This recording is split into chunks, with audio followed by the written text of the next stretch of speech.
नमस्कार साथियों, हमारे YouTube चैनल एग्जाम डे में आपका स्वागत है। मैं सुमित कुमार। जैसा कि आप लोगों को पता है कि पैट 2023 के लिए हमारी हिस्ट्री की सीरीज चल रही है, जिसका हम एक टॉपिक कवर कर चुके हैं, सिंधु घाटी की सभ्यता। और हमने कल शुरू किया था वैदिक सभ्यता, और वैदिक सभ्यता का भी हम एक पार्ट कर चुके थे, और आज हम दूसरा पार्ट पढ़ने वाले हैं, उत्तर वैदिक काल। ठीक है, तो चलिए आज पढ़ते हैं उत्तर वैदिक काल। तो उत्तर वैदिक काल, इसका जो कालखंड था 1000 ईसा पूर्व से 600 ईसा पूर्व तक। ठीक है, अब हमें पता कैसे चलता है भाई इस काल के बारे में, इस सभ्यता के बारे में हमें कहाँ से प्रमाण मिले हैं? तो वो हमें प्रमाण मिले हैं यजुर्वेद, सामवेद, अथर्ववेद, ब्राह्मण ग्रंथ, उपनिषद और अरण्यक। इन सब से हमें चलता पता है इस सभ्यता के बारे में। ठीक है, चलिए। और ये माना जाता है कि जो लौह प्रौद्योगिकी की शुरुआत हुई है वो ऋग्वैदिक काल से ही मानी जाती है। ठीक है, और इसके पर्याप्त साक्ष्य भी मिले हैं हमें। और दूसरा जो महत्वपूर्ण साक्ष्य है वो है चित्रित धूसर मृतभांड, एक महत्वपूर्ण साक्ष्य है। ठीक है, और इस संस्कृति के लोगों का जो मुख्य केंद्र था वो मध्य देश था, जिसका प्रसार सरस्वती नदी से लेकर गंगा के दोआब तक था। ठीक, अब देखते हैं इसका हम भौगोलिक विस्तार। तो इसका भौगोलिक विस्तार, सतपथ ब्राह्मण के विधेय माधव की कथा में उत्तर वैदिक काल में आर्यों के सदानीरा के पूर्व की ओर प्रसार का वर्णन मिलता है। इसका कहने का मतलब ये है, सतपथ ब्राह्मण से हमें चलता है पता, जो हमारी नदी थी सदानीरा, गंडक जिसका अब नाम है, तो उसके पूर्व की ओर इनका प्रसार का वर्णन मिलता है। ठीक है, और इस काल की सभ्यता का केंद्र पंजाब से बढ़कर कुरुक्षेत्र, दिल्ली और गंगा यमुना दोआब का उत्तरी भाग, कुरुक्षेत्र क्या है, दिल्ली और गंगा यमुना दोआब का उत्तरी भाग, उसे कुरुक्षेत्र तक आ गया था। ठीक है, चलिए। उत्तर वैदिक काल के अंतिम दौर में आर्य लोग, जो उत्तर वैदिक काल का अपना अंतिम दौर था, उसमें आर्य लोग कौशल, विधेय, अंग राज्य से परिचित थे। अरे जैसे आपको पता है कि 16 महाजनपद का वर्णन मिलता है, जिनमें से आर्य लोग अपने उत्तर वैदिक काल के अंतिम दौर में कौशल, विधेय, अंग राज्य से परिचित थे। अब ये सवाल ऐसे पूछ सकते हैं कि उत्तर वैदिक काल के लोग निम्नलिखित में से किन राज्यों से परिचित नहीं थे या परिचित थे? तो आपको याद रखना है कौशल, विधेय और अंग, इन 3 राज्यों से उत्तर वैदिक काल के अंतिम दौर में आर्य लोग परिचित थे। ठीक है, सतपथ ब्राह्मण में उत्तर वैदिक कालीन रेवा नदी और सदानीरा नदियों का उल्लेख मिलता है।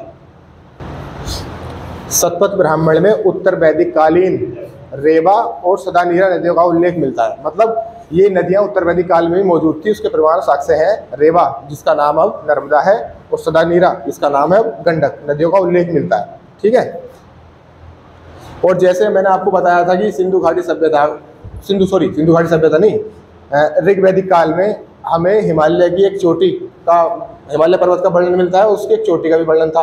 उस चोटी का नाम क्या बताया था मैंने आपसे? मुंजवत। क्या था? मुंजवत। उसी प्रकार उत्तर वैदिक साहित्य में भी त्रिककूद, क्रोच, मैनाक आदि पर्वतों का उल्लेख मिलता है, जो पूर्वी हिमालय के पार्ट हैं, पूर्वी हिमालय में पड़ते हैं। यानी कि हमें ऋग्वैदिक काल में क्या मिला था? हिमालय पर्वत का वर्णन मिलता है, और उसकी एक चोटी, क्या था उस चोटी का नाम? मुंजवत। ये इंपॉर्टेंट है, याद रखना। तो उसी प्रकार आज जो उत्तर वैदिक काल में, उसमें कौन से पर्वतों का उल्लेख मिलता है? त्रिकूद, क्रोच, मैनाक, ये चोटियां हैं, और कहाँ पे पड़ती हैं? ये पूर्वी हिमालय में। ठीक है, ये याद रखना। अब हम देखते हैं इनकी सामाजिक स्थिति, उस टाइम का समाज कैसा था। ठीक है, उत्तर वैदिक काल में सामाजिक व्यवस्था का आधार वर्णाश्रम व्यवस्था ही था, लेकिन वर्ण व्यवस्था में कठोरता आने लगी थी। वर्णों का आधार कर्म पर आधारित न होकर जाति पर आधारित होने लगा था। कहने का मतलब ये है, जब हमारी वैदिक सभ्यता शुरुआत हुई थी, उस समय जो ये वर्ण व्यवस्था थी इतनी कठोर नहीं थी। उस समय क्या था, जो भी लोग जिस तरह कार्य करते थे उनको उस तरह के वर्ण में डाल दिया गया। मगर उत्तर वैदिक काल आते आते क्या हुआ, इसमें कठोरता आने लगी। मतलब अब क्या हुआ, वर्ण का आधार काम पे ना होकर जाति पर आधारित होने लगा। यानी कि कोई कुम्हार है तो उसका लड़का कुम्हार बर्तन ही बनाएगा, इस तरह की चीजें, ऐसा होने लगा था। ठीक है, चलिए। इस काल में जो व्यापार था, व्यवसाय था, वो भी आनुवंशिक होने लगा था। जैसा कि मैंने आपको बताया, दुकानदार का लड़का दुकान ही करेगा, राजा का लड़का राजा बनेगा, है ना, इस तरह से। और इसी समय में समाज में 4 वर्ण थे। कौन कौन से? ब्राह्मण, क्षत्रिय, वैश्य और शूद्र। और ब्राह्मणों के लिए शब्द यूज होता था एही, मतलब उनको वो सम्मान के साथ बुलाया जाता था, एही, आइए। और क्षत्रियों के लिए था आग ही, आओ। ठीक है, क्षत्रियों के लिए था आओ, और वैश्यों के लिए था आद्रव, जल्दी आओ। और शूद्र, शूद्रों के लिए था आधाव, दौड़ कर आओ आदि शब्द प्रयुक्त होते थे। कहने का मतलब ये है क्रम के अनुसार वर्ण के हिसाब से उनको इज्जत दी जाती थी। जैसे ब्राह्मणों के लिए आइए, क्षत्रियों के लिए आओ, वैश्यों के लिए जल्दी आओ और शूद्रों के लिए दौड़ कर आओ। ठीक है, इस तरह के शब्द प्रयुक्त होते थे। ब्राह्मण, क्षत्रिय तथा वैश्य इन तीनों को द्विज कहा जाता था, जो उपनयन संस्कार के अधिकारी थे। ये याद रखना है, द्विज किसे किसे बोलते थे? ब्राह्मण, क्षत्रिय और वैश्य को। ठीक है, और ये क्या थे? उपनयन संस्कार के अधिकारी। उपनयन संस्कार क्या होता है मैं आपको बताता हूँ। उपनयन संस्कार ये था कि जैसे कोई बच्चा शिक्षा प्राप्त करता है उससे पहले उसका एक संस्कार होता था, उपनयन संस्कार। तो यानी कि ब्राह्मण, क्षत्रिय और वैश्य इनके बच्चे या इनके आदमी तो शिक्षा ग्रहण कर सकते थे, लेकिन जो हमारे शूद्र थे उनको उपनयन संस्कार का अधिकार नहीं था। तो ये उपनयन संस्कार था। ठीक है, और इस काल में यज्ञ का महत्व अत्यधिक बढ़ गया। अब यज्ञ का महत्व बढ़ गया तो पंडितों की शक्तियों में ब्राह्मणों की शक्ति में अपार वृद्धि हुई। लोगों को यज्ञ कराने के लिए ब्राह्मणों को बुलाना पड़ता था। ठीक है, तो इसलिए ब्राह्मणों का वर्चस्व में वृद्धि हुई। ठीक, नेक्स्ट देखते हैं। और जो हमारा ऐत्रेय ब्राह्मण है, ऐत्रेय ब्राह्मण 4 वर्णों के कर्तव्यों का वर्णन मिलता है कि भाई 4 वर्ण जो हैं वो काम क्या क्या करेंगे, वो हमें किससे चलता पता? ऐत्रेय ब्राह्मण से। ये इंपॉर्टेंट है, याद रखना है कि चारों वर्णों के कर्तव्यों का वर्णन हमें निम्नलिखित में से किस ब्राह्मण ग्रंथ में मिलता है? तो उसका आंसर होगा ऐत्रेय ब्राह्मण। ठीक है, और एक मजे की बात यह है कि इस काल में केवल वैश्य ही कर चुकाते थे, यानी कि बनिए जो व्यापार करते थे ओनली वही कर चुकाते थे। और जो तुम्हारे ब्राह्मण और क्षत्रिय थे, इन वैश्यों से जो राजस्व इकट्ठा करते थे उससे अपनी आजीविका वे चलाते थे। और जो हमारे शूद्र थे वो कोई कर नहीं चुकाते थे, केवल उनका एक काम था इन तीनों की सेवा करना। किस किस की? ब्राह्मण, क्षत्रिय और वैश्य की सेवा करना। तो इसमें याद रखने वाली बात क्या है कि कर कौन चुकाता था? केवल वैश्य। ठीक है, ब्राह्मण और क्षत्रिय उसी राजस्व पे अपना जीविकोपार्जन करते थे। ठीक, और शूद्र जो थे वो इन तीनों की सेवा करते थे। ठीक है, और इस काल में स्त्रियों की दशा में भी गिरावट आई। स्त्रियों के लिए उपनयन संस्कार प्रतिबंधित हो गया। मतलब सोचो स्त्रियों की दशा में गिरावट क्यों आई? क्योंकि उनके लिए उपनयन संस्कार बंद हो गया था। उपनयन संस्कार का मतलब वो शायद शिक्षा के अधिकारी नहीं थी, उनको शिक्षा का अधिकार नहीं था।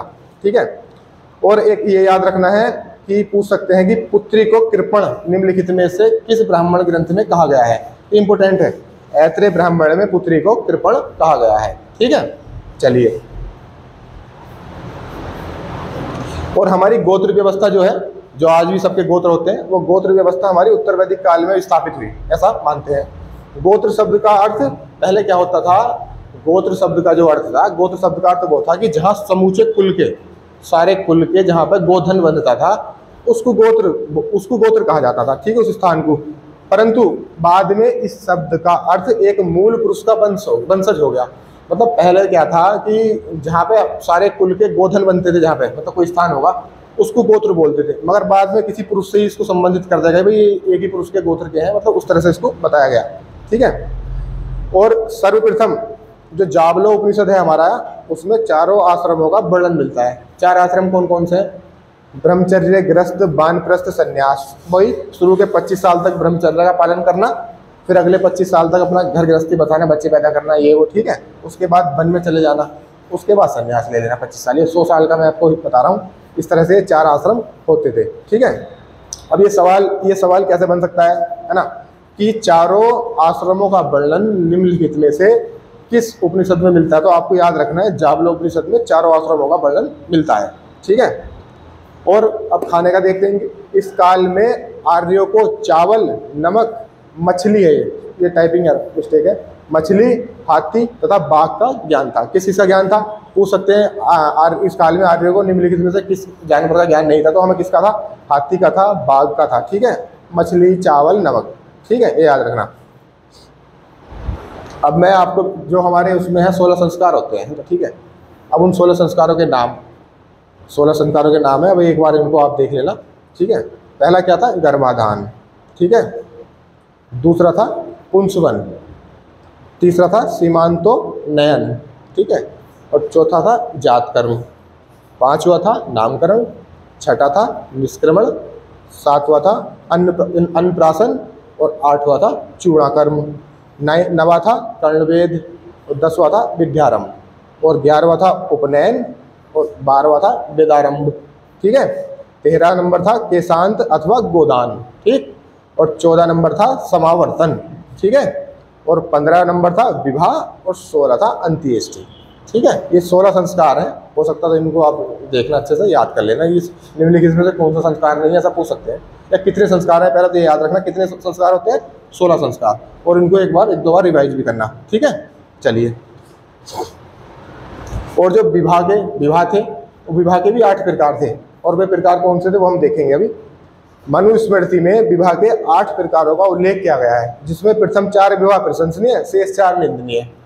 अब ये पूछ सकते हैं कि भाई मनुस्मृति में कितने प्रकार के विवाह का उल्लेख किया गया है, तो आपको याद रखना क्या बताओगे, 8 प्रकार के विवाह का उल्लेख किया गया है। ठीक है, और जिसमें से 4 प्रशंसनीय है, अच्छे माने जाते होंगे, और 4 निंदनीय, गलत।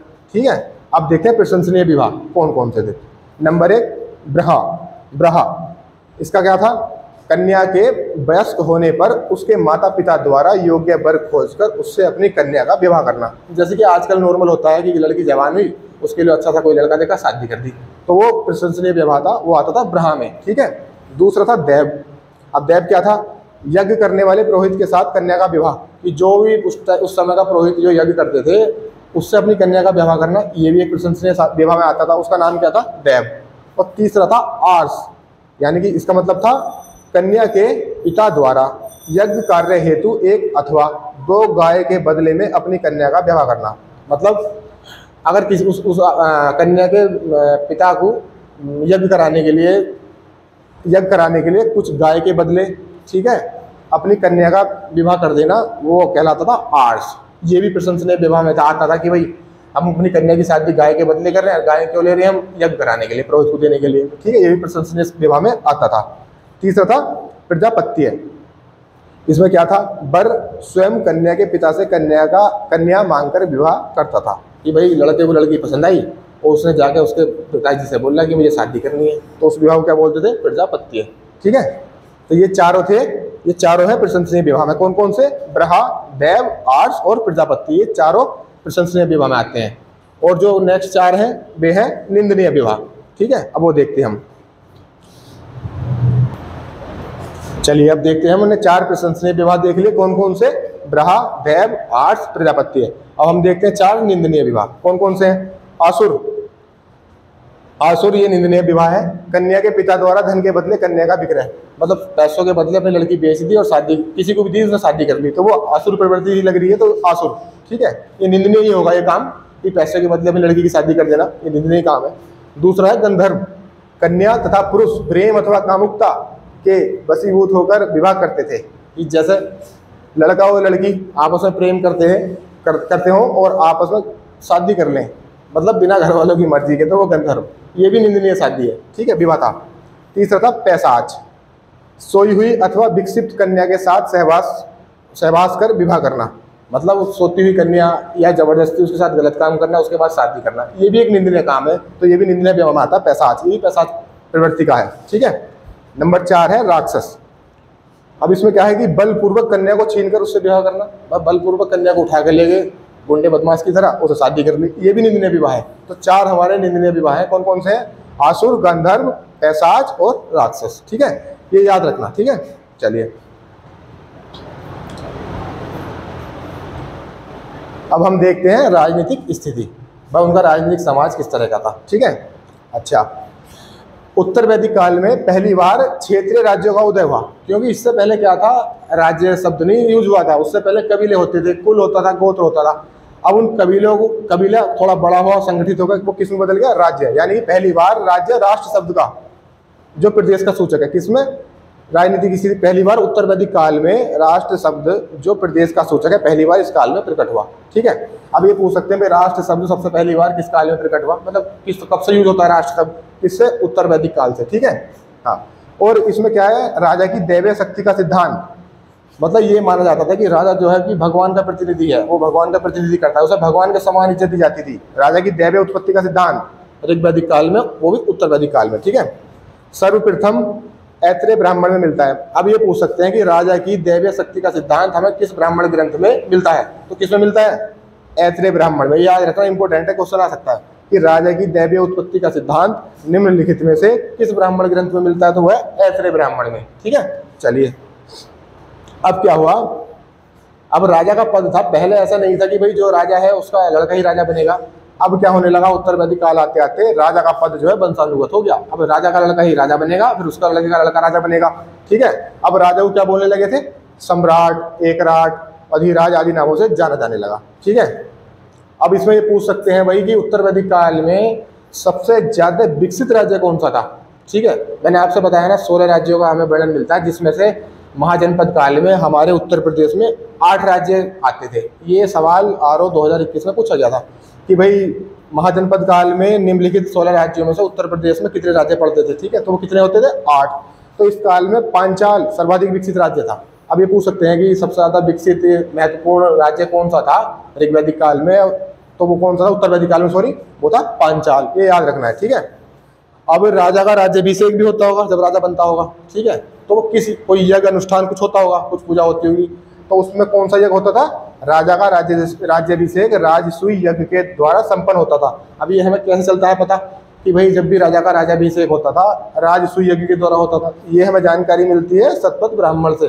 ठीक है, याद रखना, ये राजा का राज्याभिषेक कौन से यज्ञ से होता था, राजसूय यज्ञ से, और इसकी जानकारी हमें कौन देता है, शतपथ ब्राह्मण। ठीक है, चलिए अब जो राजा था उसकी जो मंत्री परिषद थी उसमें जो लोग उच्च पदों पर बैठते थे उनको हम बोलते थे रत्नी।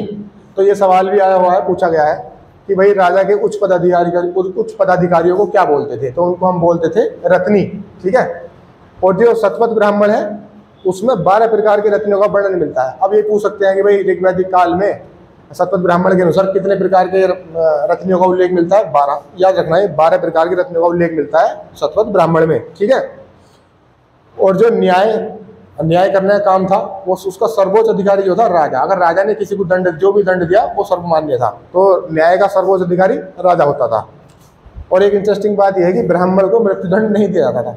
ठीक है, ब्राह्मण को मृत्युदंड नहीं दिया जाता था। ठीक है, अब हम देखते हैं कि राजा के साथ में इनको क्या क्या बोलते थे, जो राजा के मंत्री थे उनके अधिकारी थे उनको हम क्या क्या बोलते थे। ठीक है, अब सेनानी को क्या बोलते थे, सेनापति। जो सेना का प्रमुख था उसको सेनापति। सूत कौन होता था, जो राजा का सारथी था। सारथी कौन, जो राजा का रथ चलाता हो। ठीक है, तो सूत क्या होता था, राजा का सारथी। ग्रामणी, गाँव नाम से चल रहा पता, ग्राम का मुखिया, गाँव का मुखिया, तो वो होता था ग्रामणी। ठीक है, भागदूध ये इंपॉर्टेंट है, भागदूध ये आया हुआ भी है। तो भागदूध का क्या मतलब था, कौन अधिकारी था ये, जो कर का संग्रह करता था, जो टैक्स कलेक्शन करता था उसको हम बोलते थे भागदूध। ठीक है, एक है संग्रहिता। अब संग्रहिता देखो नाम से तो लग रहा है संग्रहिता कि कर संग्रह करता होगा, इसमें कंफ्यूजन होता है। भागदूध कर संग्रह करता और संग्रहिता होता था कोषाध्यक्ष। भाई सारे पैसों का हिसाब किताब लेखा जोखा रखना, वो किसका काम था, संग्रहिता, कोषाध्यक्ष। ठीक है, एक था अक्षाबाप। जब राजा, मैंने आपसे बताया था पहले, अपना मनोरंजन करने के लिए क्या करते थे, पासा खेलते थे, जानवरों की लड़ाई कराते थे। तो राजा के साथ जो पासा खेलते थे उनको क्या बोलते थे हम, अक्षाबाप। क्या बोलते थे, अक्षाबाप। ये इंपॉर्टेंट है, राजा के पासे में खेल में सहयोगी जो व्यक्ति होते थे उनको बोलते थे अक्षाबाप। ठीक है, एक होता था शता प्रतिहारी। एक था गोभिक कर्तन, जो जंगल विभाग का प्रधान होता था। जैसा आज फॉरेस्ट रेंजर होता है, रेंज होते हैं, तो उसी प्रकार जो जंगल विभाग का प्रधान था वो था गोभिक कर्तन। ठीक है, तो एक था पालागल कौन था, विदूषक। महिषी, जो राजा की मुख्य रानी थी उसे क्या बोलते थे, महिषी। ये इंपॉर्टेंट है, हो सकता है पूछ ले, राजा की मुख्य रानी को उत्तर वैदिक काल में क्या बुलाया जाता था, महिषी। पुरोहित, हमें नाम से ही चल रहा है पता, धार्मिक कृत्य करने वाला पुरोहित। युवराज पता ही होगा, राजकुमार, राजा का लड़का युवराज, राजकुमार। ठीक है, चलिए तो ये आपको ध्यान रखना है कि एक जैसे कि सेनानी, सेनापति, सुत राजा का सारथी, जो इसमें है इंपॉर्टेंट ये निशान लगे हैं, सुत राजा का सारथी, ग्रामणी गांव का मुखिया, भागदूत ये 2 ज्यादा इंपॉर्टेंट है, 3 अक्षाबाप, संग्रहिता, भागदूत। ठीक है, इनको ध्यान से देखना। चलिए हाँ चलो अब हम देखते हैं उनका आर्थिक स्थिति कैसी थी, आर्थिक समाज। ठीक है, अब क्या था, मैंने आपको बताया था कि भाई इस काल में पशुपालन की जगह कृषि प्रथम पेशा बन गया था। मतलब पहले जो मैं बताया था आपको उनके लिए क्या था कि भाई पशुपालन जो था उनके लिए प्रथम कार्य था और कृषि उनके लिए गौण कार्य था ऋग्वैदिक काल में। अब इसमें क्या हो गया है, इनके लिए कृषि प्रथम पेशा बन गया और पशुपालन की, हाँ कृषि प्रथम पेशा बन गया और पशुपालन दूसरा गौण कार्य हो गया उनके लिए। यानी कि उत्तर वैदिक काल में आर्थिक अपनी आजीविका के लिए उस समय के लोगों का जो मुख्य पेशा था वो था कृषि, ना कि पशुपालन। ठीक है। और शतपथ ब्राह्मण में कृषि से संबंधित चारों क्रियाएं। अच्छा, ये सवाल ऐसा पूछ सकते हैं कि भाई कृषि से संबंधित जो भी क्रियाएं हैं, ऐसा नहीं बोलेंगे चारों क्रियाएं, बोल सकते हैं चारों क्रियाएं, मगर सवाल ऐसे भी आ सकता है कि कृषि से संबंधित चारों क्रियाएं या क्रियाएं जो भी जुताई, बुआई, नलाई, मढ़ाई, इसका उल्लेख हमें मिलता है। हमें कैसे चला पता भाई? हमें चलता है पता शतपथ ब्राह्मण। ये जो शतपथ ब्राह्मण है इससे हमें चलता है पता भाई कृषि भी वहाँ उस समय पर चारों क्रियाएं होती थी। ठीक है, इस काल में। चलिए, अब ये मैं ऐसे लिया कि हाँ इंपॉर्टेंट है, ये पूछा गया है कि विधेय माधव की कथा का वर्णन। ये सवाल इस तरह से आता है, मैं आपसे बताऊं कि विधेय माधव की कथा, एक राजा थे विधेय माधव, है ना।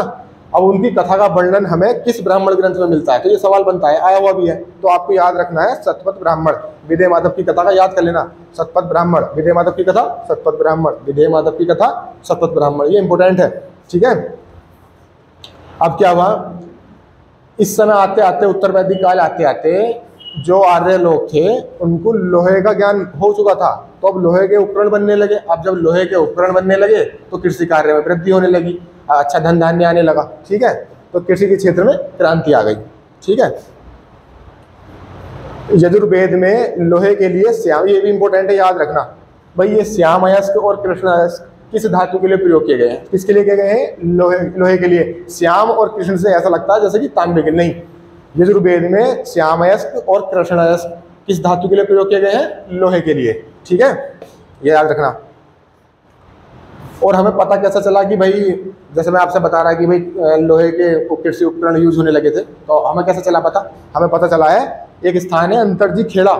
ठीक है, अंतरजी खेड़ा में पहली बार कृषि से संबंधित लोह उपकरण प्राप्त हुए हैं। अब जब लोहे के उपकरण प्राप्त हुए तब हमने पता लगा कि हमें भाई हाँ कृषि कार्य के लिए लोहे के उपकरणों का यूज होने लगा था। ठीक है। और ये भी है कि इस काल के लोग 4 प्रकार के बर्तनों से परिचित थे। 4 तरह के पोटरी मिली है हमें। कौन सी? पहली है काले व लाल रंग मिश्रित मृत भांड, काला और लाल रंग मिला के मिट्टी के बर्तन। ठीक है। दूसरा था केवल काले रंग के मिट्टी के बर्तन।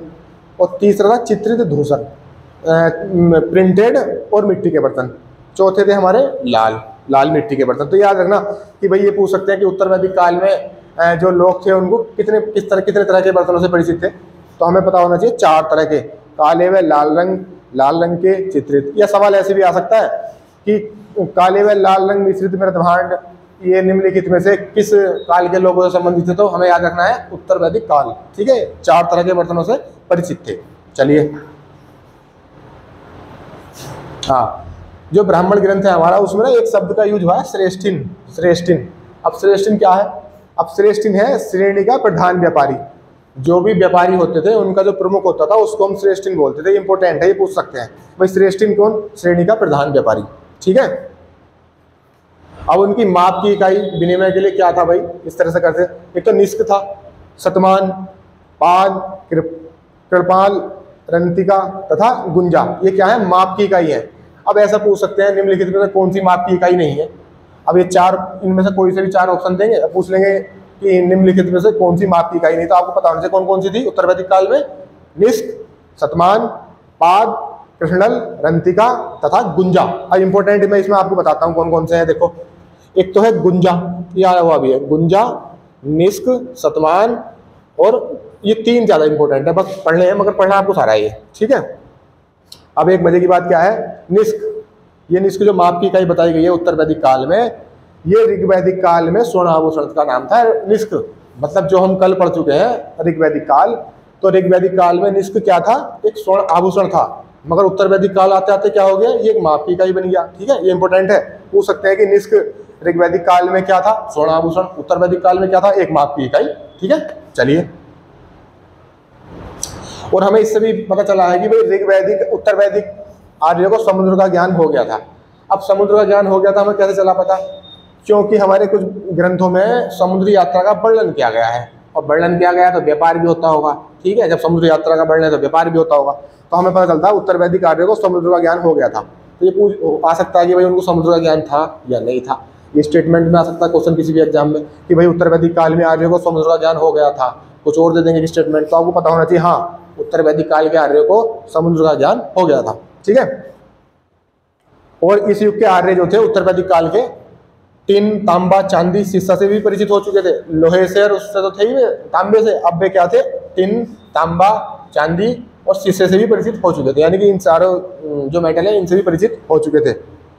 और जो धातु शिल्प है ये एक उद्योग बन चुका था, धातु शिल्प उद्योग बन चुका था। इस युग में धातु गलाने का उद्योग बड़े पैमाने पर होता था, यानी मेटलर्जी का काम भी बहुत अच्छे तरीके से होने लगा था उत्तर वैदिक काल आते आते। ठीक है, चलिए। और जो वस्त्र निर्माण उद्योग भी प्रमुख उद्योग था, एक तो मेटलर्जी और एक वस्त्र निर्माण उद्योग, ये बढ़िया अच्छे उद्योग बन चुके थे उत्तर वैदिक काल आते आते। कौन कौन से? मेटलर्जी और वस्त्र निर्माण उद्योग। ठीक है, मगर हमें कपास का उल्लेख नहीं मिलता है उत्तर वैदिक काल में। जैसे कि मैंने आपको बताया था, सिंधु सभ्यता के लोग जो थे हमारे, उनको श्रेय जाता है कपास पैदा करने का। ठीक है, जबकि वो इससे पुरानी है सिंधु सभ्यता, मगर ऋग वैदिक काल आते आते, वैदिक संस्कृति में उत्तर वैदिक काल आते आते उसमें इसका उल्लेख नहीं मिलता। किसका? कपास का। तो पूछ सकते हैं भाई निम्नलिखित में से उल्लेख है ये कि कपास का उल्लेख नहीं मिलता है, तो उत्तर वैदिक काल के जो आर्य थे वो कपास को नहीं जानते थे, क्योंकि उसका कहीं हमें उल्लेख नहीं मिला है। और जो हमें उल्लेख मिला है वो किसका मिला है? ऊन, जिसको हम ऊन बोलते हैं, तो उस टाइम बोलते थे ऊन। ठीक है, सन, जिसको अब सन बोलते हैं, उसकी रस्सियाँ भी बनती हैं, उसको क्या बोलते थे? राज। सन और ऊन का उल्लेख मिलता है हमें उत्तर वैदिक काल में आर्यों के द्वारा। ठीक है, और जो सिक्के का जो वस्तु विनिमय का साधन था उसका भी नियमित प्रचलन नहीं हुआ था। मतलब अभी ये था कि भाई रेगुलर रूप से हम सिक्के या कोई मुद्रा चलती थी, ऐसा नहीं था। ठीक है, अब हम देखते हैं ऋण कि कितने तरह के ऋण थे। तो इन ऋणों की संख्या थी 3। कौन कौन से ऋण थे? इंपोर्टेंट है ये। एक तो पितृ ऋण था, एक ऋषि ऋण था, एक देव ऋण था। एक अपने पापा का और एक अपने ऋषि का और हमारे देवता। ठीक है, इनका ऋण। उसका मतलब क्या है? प्रत्येक व्यक्ति को 3 ऋणों से छुटकारा पाना होता था। इन ऋणों से छुटकारा पाने पर ही व्यक्ति का जीवन सफल माना जाता था। उत्तर वैदिक काल में लोगों को ये ऐसा लगता था कि व्यक्ति को इन 3 ऋणों से छुटकारा पाना जरूरी है। उस समय का समाज ऐसा सोचता था। अब ये 3 ऋण कौन कौन से थे? तभी व्यक्ति का जीवन सफल माना जाता था। भाई इन 3 ऋण से अगर वो मुक्त हो गया तो ही व्यक्ति का जीवन सफल है। अब ये ऋण कौन से? पितृ ऋण। अब पितृ ऋण का क्या मतलब है? संतान उत्पन्न कर व्यक्ति इस ऋण से मुक्त होता था, मतलब उसको बच्चे पैदा कर रहे हैं तो पितृ ऋण से मुक्त हो गया। ठीक है, दूसरा था ऋषि ऋण। इसका क्या मतलब था? अपने पुत्र को शिक्षित कर व्यक्ति इस ऋण से मुक्त होता था। यानी पहला था कि बच्चा पैदा करना, तो पितृ ऋण से मुक्त हो गया। दूसरा था उसको शिक्षा प्रदान करना, जैसे बच्चे आजकल भी अपने माँ बाप अपने बच्चों को स्कूल भेजते हैं, तो वो कौन सा हो गया? ऋषि ऋण। ठीक है, तीसरा था देव ऋण। अब देव ऋण देवताओं से संबंधित धार्मिक अनुष्ठान एवं यज्ञ आदि कर व्यक्ति इस ऋण से मुक्त होता था। आप समझो 3 ऋण थे, पितृ ऋण, ऋषि ऋण, देव ऋण। अभी तो ऐसे ही याद हो जाएंगे। पितृ ऋण का क्या मतलब था? संतान उत्पन्न करना। तो कोई भी व्यक्ति ने संतान उत्पन्न की तो वो पितृ ऋण से मुक्त हो गया। दूसरा था भाई संतान जो उत्पन्न हुई है उसको शिक्षा प्रदान करवाना, तो वो ऋषि ऋण से मुक्त हो गया। और तीसरा था देव ऋण। अब देवताओं को खुश करने के लिए धार्मिक अनुष्ठान यज्ञ आदि करके व्यक्ति इस ऋण से मुक्त हो जाता। तो कितने प्रकार के ऋण थे? 3, पितृ, ऋषि और देव। ठीक है, चलिए अब देखते हैं हम इसकी धार्मिक स्थिति। ठीक है, उत्तर वैदिक काल में धार्मिक जीवन किस तरह का था लोगों का। जैसे कि मैंने आपको बताया था, ऋग वैदिक काल में जो हमारे जो लोग पूजा पद्धति करते थे या कुछ भी पूजा पाठ करते थे, उनका एक ही मतलब था बस कि भाई भौतिक सुखों की प्राप्ति करना। तो वही इनके साथ भी था, उत्तर वैदिक काल के साथ भी वही था। उत्तर वैदिक काल में भी कर्म कांडों का उद्देश्य मूलतः भौतिक सुखों की प्राप्ति था। अब भौतिक सुख की प्राप्ति क्या? संतान हो, धन धान्य आए। तो उत्तर वैदिक काल में भी कर्म कांडों का उद्देश्य क्या था? भौतिक सुख की प्राप्ति। और ये ऋग वैदिक काल में भी भौतिक सुख की प्राप्ति था, कर्म कांडों का उद्देश्य, और उत्तर वैदिक काल में भी, है ना। ठीक है, और जो हमारे ऋग वैदिक काल में मैंने आपको कल बताया था कि 2 बहुत महत्वपूर्ण देवता थे। एक थे इंद्र, है ना, इंद्र, और दूसरे थे अग्नि। और मैंने आपको बताया था इंद्र को कितने सूक्त समर्पित थे? 250, है ना, और अग्नि को 200। तो उत्तर वैदिक काल आते आते ये दोनों देवता अब इतने प्रमुख नहीं रहे जितने कि ये ऋग वैदिक काल में थे। अब इनकी जगह किसने ले लिया? इंद्र के स्थान पर आ गए प्रजापति जी। ठीक है, अब कौन थे प्रजापति? सृजन के देवता, बस जिन्होंने बनाया है सब कुछ। ठीक है, उनको सर्वोच्च स्थान दिया गया। चलिए, इस काल में 2 अन्य प्रमुख देवताओं का उल्लेख मिलता है। रुद्र पशुओं के देवता, विष्णु लोगों के पालक। ठीक है, और हमारा ऋग वैदिक काल में कौन थे 2 इंपोर्टेंट? इंद्र और अग्नि। अब वो इतने इंपोर्टेंट नहीं रहे, उनकी जगह ले ली इन्होंने, इंद्र ने और रुद्र ने। ठीक है, और क्या था? जो वर्ण व्यवस्था कठोर रूप धारण कर चुकी थी। मैं आपसे बता चुका हूँ कि जो वर्ण व्यवस्था थी पहले था कि उसके कर्मों के हिसाब से हमने वर्ण डिवाइड कर दिए थे, मगर ये उत्तर वैदिक काल आते आते ये कठोरता आने लगी इसमें। मतलब ये जन्म से होने लगे कि भाई कोई जो काम करता है उसका लड़का भी वही काम करेगा, उसमें कठोरता आने लगी। इसका मतलब ये है कुछ वर्णों वर्ण व्यवस्था कठोर रूप धारण कर चुकी थी, कुछ वर्णों ने अपने अलग देवता ही बना लिए, मतलब उन्होंने अपने अलग ही देवता बना दिए। ठीक है, पूषण मैं आपको बताया था ऋग वैदिक काल में पूषण पशुओं के देवता थे। ठीक है, उत्तर वैदिक काल आते आते अब किसके देवता हो गए, ये शूद्रों के देवता हो गए। ठीक, और सर्वप्रथम क्या है, शतपथ ब्राह्मण में पुनर्जन्म के सिद्धांत का उल्लेख मिलता है। ये इंपॉर्टेंट होता है इसलिए मैंने लिया। पता क्या है, ये क्वेश्चन कैसे बनेगा, ये पूछ लेंगे कि भाई पुनर्जन्म के सिद्धांत के बारे में हमें सबसे पहले कहाँ से चला पता, तो आपको पता होना चाहिए शतपथ ब्राह्मण ये 2-4 है, शतपथ है, जावलोपनिषद है, कुछ ये है नंबर आए नाम आएंगे, उनको आपको याद रखना है। तो पुनर्जन्म के सिद्धांत का उल्लेख कहाँ मिलता है, सबसे पहले इसमें मिलता है शतपथ ब्राह्मण, पुनर्जन्म का सिद्धांत शतपथ ब्राह्मण। ठीक है, याद रखना। और 2 महाकाव्य है, सबको पता होगा, एक महाभारत और एक रामायण। महाभारत का पुराना नाम क्या है, जय संहिता, और इस महाभारत जो है पूरी दुनिया का सबसे बड़ा महाकाव्य भी है। ठीक है, इसका ये नाम याद रखना, जय संहिता। जय संहिता किसका नाम है, महाभारत का। ठीक है, और हमें पता चलता है कि मूर्ति पूजा का आरंभ भी हो गया था उत्तर वैदिक काल में। ठीक है, और जो इंपॉर्टेंट है ना, ये बहुत इंपॉर्टेंट है। देखो, इस काल के प्रत्येक वेद के अपने पुरोहित हो गए थे, मतलब जितने जो 4 वेद हमारे ऋग्वेद, यजुर्वेद, सामवेद, अथर्ववेद, उन चारों वेदों के अलग अलग पुरोहित थे। मतलब उनका उच्चारण कोई भी नहीं कर सकता, ये नहीं कि भाई कोई भी कर रहा, अलग पुरोहित। तो वो हम देखने वाले हैं कि किस वेद को कौन से पुरोहित उच्चारण करते थे, और ये इंपॉर्टेंट है, ये आ सकता है एग्जाम में। तो वेद, पहला वेद कौन सा है, ऋग्वेद, सबसे प्राचीन भी है। ठीक है, ऋग्वेद के पुरोहित कौन है, होत्रु। ऋग्वेद के पुरोहित कौन है, होत्रु। सामवेद के पुरोहित कौन है, उद्गाता। यजुर्वेद के कौन है, अर्धवयु। अथर्ववेद के कौन है, ब्रह्मा। ये चारों इंपॉर्टेंट हैं, 2-4 बार पढ़ोगे याद हो जाएंगे। ठीक है, ऋग्वेद के होत्रु, सामवेद के उद्गाता, यजुर्वेद के अथर्वयु, अर्थवेद के ब्रह्मा। ठीक है, चलिए ये इंपॉर्टेंट है, क्वेश्चन बन सकता है इसमें से।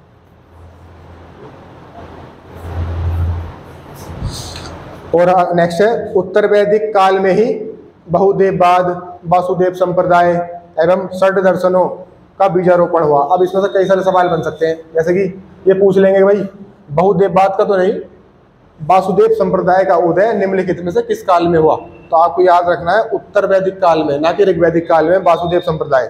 ठीक है, और ये षड दर्शन कौन से होते हैं, ये है हमारे ये साख्य, योग, न्याय, वैशेषिक, मीमांसा और वेदांत।